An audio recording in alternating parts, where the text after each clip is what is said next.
What do you think I should say to my future son about the world that he's growing up in terms of the mismatch between our evolution and his natural hardwiring? Wow, what a great question. So there is something called the mismatch hypothesis in evolutionary theory, which basically says that many problems that we face today arise out of a mismatch of a phenomenon that was adaptive in our ancestral past, but is no longer adaptive in our contemporary modern world. Classic example, to stick to food. We've evolved the gustatory preferences as a response to caloric scarcity and caloric uncertainty. Therefore, being attracted to fatty foods, gorging on a lot of food makes perfect evolutionary sense when we don't know when our next meal is coming from. When we live in an environment of plenitude, then that exact phenomenon becomes maladaptive. So if you look at, for example, I think the top 8 or 9 killers on the World Health Organization thing, they can all be attributed to the mismatch hypothesis. So I would tell your son, knowledge is power. To our earlier point of you getting that degree, you never lose in knowing more. You being aware of the mismatch hypothesis, dear son, will allow you to hopefully not fall as easily into behavioral traps. And what are the most important, because you have a book here called Happiness, Yes. 8 Secrets for Leading the Good Life. If I was to give him advice on how to live a happy life, what are the most important things that I should be aiming at? So I look at both decisions that we can make for happiness and mindsets. So let me maybe discuss a few of each. So by far the 2 choices that will either impart upon me the greatest happiness or the greatest misery is choice of spouse and choice of profession.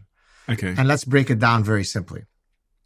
If I wake up next to a person in the bed and I go, oh, God damn, not this one again, I'm not off to a good start. If I wake up next to that person and I go, oh my God, how did I pull that off? What a delight to wake up next to this person. Well, that's good. Have they empirically measured this? Have they?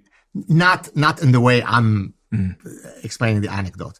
Now, if I go off after I woke up to this lovely person, I go off and do things in my day-to-day activities that make me do existential glee. Oh boy, what a great day I have lined up. I'm going to be working on my next book. I've got Diary of a CEO. That's going to be super fun. A lot of new people are going to hear about some of my ideas. Then I'm going to maybe have a chat with a graduate student on some really exciting research I'm doing. So, wow. Oh, yeah, I mean, there's a lot of stress, but it all gives me a lot of purpose and meaning. And then at night, I return to that lovely person. I've cracked the happiness code, right? Now, of course, the question is, the devil is in the details. What can I do to maximize my chances that I make those right choices? I explain in the book, contrary to 99.9% of the quote self-help prescriptive books, where they tell you exactly with guarantee, here are the 8 steps. I explain that life is a statistical game, right? There are statistical vagaries. So all I can do is increase your odds of obtaining happiness. I can't guarantee anything, right? You could never smoke and get lung cancer, but not smoking certainly reduces your chances of lung cancer greatly. So earlier I mentioned birds of a feather flock together versus opposites attract. Overwhelmingly, if you want to increase your chances of a happy marriage, remember the maxim birds of a feather flock together. Complementarity works really nicely in the short term. It doesn't sustain a long-term marriage. The butterflies, the hormones don't last when you've been in a marriage. That doesn't mean you're not still sexually attracted to your partner 25 years later, but that's not going to carry the train. Okay, so but just to give a little bit more, I guess, specificity and nuance to this, you're not, because my partner, she's really into like spiritual stuff. Yes. She's really into like crystals and lots of things that I'm not into. I think we have a great relationship. We've been together a long time. And she, like, I'm into Manchester United and soccer. She's not into that. Well, we might have to have you revisit that because I'm a Manchester City guy, but go ahead. Okay, well, that's the end of the podcast. So that's, yeah. My apologies. Yeah. Look, I'm not suggesting that there aren't clear differences but if I were to distill, if I were to use statistical term, if I were to factor analyze your most fundamental life principles between you and your partner, do you think you're more alike or more different? We're more alike. We're aligned. That's my point. Yeah, and this is why I say it, because when people hear it, they might think of it as like tastes. No, it's not about taste. It's not about the surface. The most fundamental deontology, right? I mean, my wife loves the fact that I'm a truth teller. My wife loves the fact that I have purity in my, right?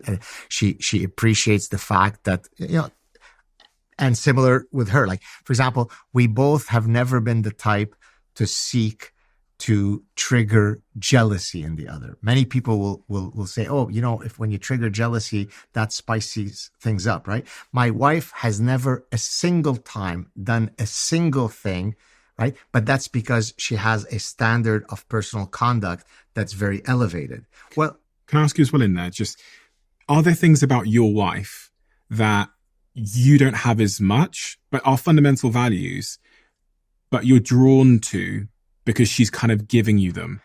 I call her MacGyver. Do you remember who MacGyver was? No. MacGyver was a show in the 1980s, I think, where he was reputed to be able to put things together. He's in a pickle, he's in a cell, so he takes soap and cuts it up to cut the bar. Right? My wife, at a complete reversal of the typical stereotypes of male and female, you give my wife an empty can of tuna and a soccer ball, she'll make a rocket and she'll fly you to Mars. She is unbelievably, in French you say débrouillard. She knows how to put things together and so on. And I'm just mesmerized by her ability to do it. For me, for all my fancy academic stuff, take a light bulb. It'll probably take me 4 weeks before I figure how it works. She's already built a rocket. She's basically Elon Musk of the Saad household. I greatly admire that in her, and it's something that I possess very little. I wanted to ask, one of the things you said a second ago was about the evolutionary basis of, we were talking about happiness and what it is to be happy. You talked about the partner part. What is the evolutionary basis of meaning and purpose? Why do we need that? Right. So we've got a very big frontal lobe, right?